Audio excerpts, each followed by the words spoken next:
ಚತುರ್ಭಾಷಾ ಪಂಡಿತೆಯಾಗಿದ್ಲು. 4 ಭಾಷೆಯಲ್ಲಿ ಪಾಂಡಿತ್ಯ ಇತ್ತು ಅವಳಿಗೆ.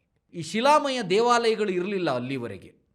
ಮೊಟ್ಟ ಮೊದಲಿಗೆ ಸೋಂದಾ ಪ್ರದೇಶದಲ್ಲಿ ಶಿಲಾಮಯ ದೇವಾಲಯವನ್ನು ಕಟ್ಟಿದ ಕೀರ್ತಿ ಕೂಡ ಇದೇ ಇಮ್ಮಡಿ ಅರಸಪ್ಪ ನಾಯಕನಿಗೆ ಸಲ್ಲುತ್ತದೆ. ಬೆಂಗಳೂರಿನ ಸ್ಥಾಪಕ ಯಾರು ಅಂದರೆ ಗೊತ್ತಾಗ್ಬಿಡುತ್ತೆ, ಕೆಂಪೇಗೌಡ ಅಲ್ವಾ? ಕೆಂಪೇಗೌಡರು ಬೆಂಗಳೂರಿನ ಸ್ಥಾಪಕರು. ಹಾಗೆ ಶಿರಸಿಯಂಥ ಒಂದು ಪುಟ್ಟ ಪಟ್ಟಣಕ್ಕೂ ಒಬ್ಬ ಸ್ಥಾಪಕ ಇದ್ದ ಅನ್ನೋದು ನಮಗೆ ಪರಿಚಯ ಇಲ್ಲ ಸಮಾಜಕ್ಕೆ. ಶಿರಸಿ 16ನೇ ಶತಮಾನಕ್ಕಿಂತ ಮೊದಲು ಒಂದು ಕುಗ್ರಾಮವಾಗಿತ್ತು. ಶಿರಿಯೂರು ಅಂತ ಕರಿತಾ ಇದ್ರು ಅದನ್ನು. ಈಗ ನಿಮ್ಮಲ್ಲಿ ತುಂಬ ಜನರು ಮಲೆನಾಡಿನ ಶಿರಸಿಗೆ ಹೋಗ್ತೀರಿ. ಶಿರಸಿ ಅಂದ ತಕ್ಷಣ ಮಾರಿಕಾಂಬೆ ನೆನಪಾಗ್ತಾಳೆ. ಶಿರಸಿ ಮಾರಿಕಾಂಬ ಜಾತ್ರೆ ಭಾಳ ಪ್ರಸಿದ್ಧ.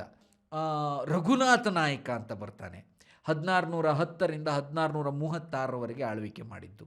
ಸ್ವತಂತ್ರ ರಾಜರು ಜಿಲ್ಲೆಯಿಂದ ಜಿಲ್ಲೆಗೆ ಅಥವಾ ರಾಜ್ಯದಿಂದ ರಾಜ್ಯಕ್ಕೆ ಎಕ್ಸ್ಟೆಂಡ್ ಮಾಡ್ತಾ ಇದ್ರು.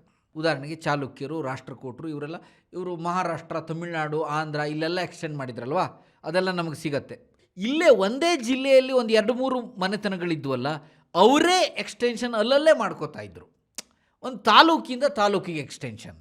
ಘಟ್ಟದ ಮೇಲೆ ಮಾತ್ರ ಸೀಮಿತವಾಗಿದ್ದ ಈ ಸೋದೆ ಅರಸರ ಸೀಮೆಯನ್ನು ಘಟ್ಟದ ಕೆಳಗೆ ವಿಸ್ತರಿಸಿದ್ದು ಇದೇ ಮಧುಲಿಂಗ ನಾಯಕ.